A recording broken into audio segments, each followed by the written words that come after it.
Denyce auditioned and was accepted to the Duke Ellington School of the Arts. At 14, Denyce discovered a recording by Leontine Price in the school library. Denyce remembers saying, "I can do that."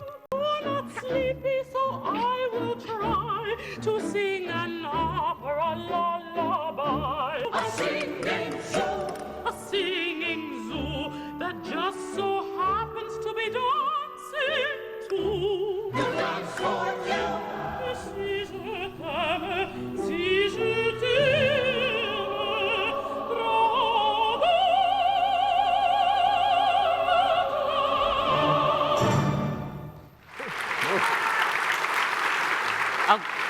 You mentioned that Judith Yes. made the difference in your life. Why don't you talk a little bit about what made her so special? I was very attached to my mother, and I said, "Oh, I don't want to go," and I remember just crying incessantly after she'd left until they took me to music class. And I don't know what it is we were working on, different songs, and would prepare for concerts, but she started to sing, and I thought that she had the most beautiful voice that I'd ever heard. That's quite a compliment coming from her. I never heard this part. I thought she hung the moon up in the sky, and so What were your first impressions? It's so much fun to have a student ready to learn. I mean, she had her moments too, but Oh, yeah? No. Yeah, let's hear about I'm one of those sorry. moments. Yeah. no. I could find something for her to do outside of class. Her mother gave me permission to take her with me. So we went to opera, and I don't remember the name of the opera. You took but her to her first opera. Yes, and You don't know which was? I'm sorry, I just That's don't okay. remember. But at the end, we were standing up in the balcony, and she said, "That's what I want to do." Wow. Yeah. Beethoven's Fidelio. Oh, it was Fidelio. Uh-huh. You told me about All City Chorus, and she used to come and pick me up from my house every Saturday, take me to rehearsal, stay there during the rehearsal, and bring me back home. I understand you played a role also in organizing some fundraising. Talk Yes, about that. after she did her senior recital at Duke Ellington School of the Arts, she wasn't a student of mine, but I attended that recital. That voice, tears come to my eyes when I just think about how I realized she had developed from elementary school to senior high school.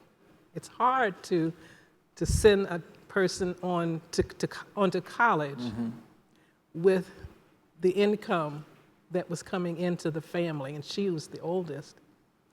And my church club, we started working, started raising the money, and I passed the hat around to the teachers at school, no problem. A Masonic group and a group from Eastern Star, no problem.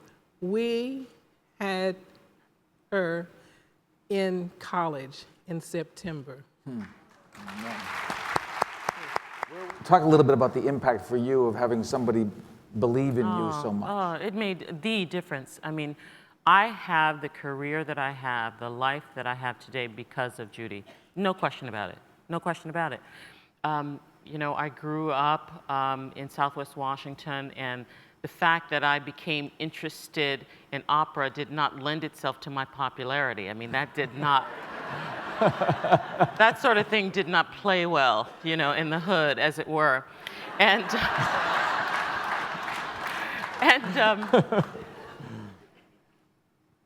and with Judy, I had a haven, a safe haven, a place where I could go, where I felt understood and appreciated. And because she saw and was able to sort of see right through me and see what my potential was, that made me work even harder. And that kind of belief made the difference. She was the guardian angel in my life. There was no one else. Like, I've had wonderful teachers, but no one who has extended themselves the way she has.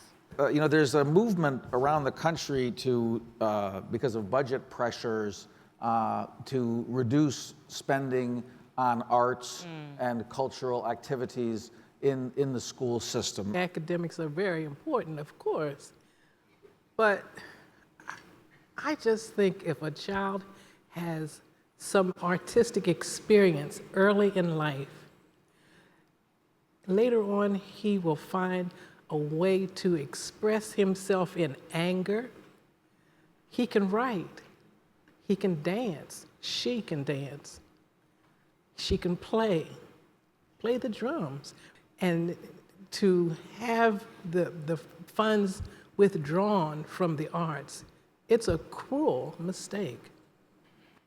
And I'm convinced that had it not, one of the reasons that I didn't sort of fall prey to peer pressure is because I had a great love affair early on with music. There was nothing that any kind of synthetic or drug could provide for me the way that music lifted me, the kind of natural high that I got from music. There was nothing that was comparable to that. I'm convinced that it saved my life. I'm absolutely convinced that, you know, that was, I can't prove that, but I believe that we could maybe survive without the arts. I don't think we'd be human beings without it. This is just so spectacular to encourage all of the wonderful teachers who are doing far more than we can ever know. And so thank you all for this acknowledgement for Ms. Grove. You want to read that? Oh, isn't that beautiful? Isn't that gorgeous? Beautiful. Look at that. Let everybody.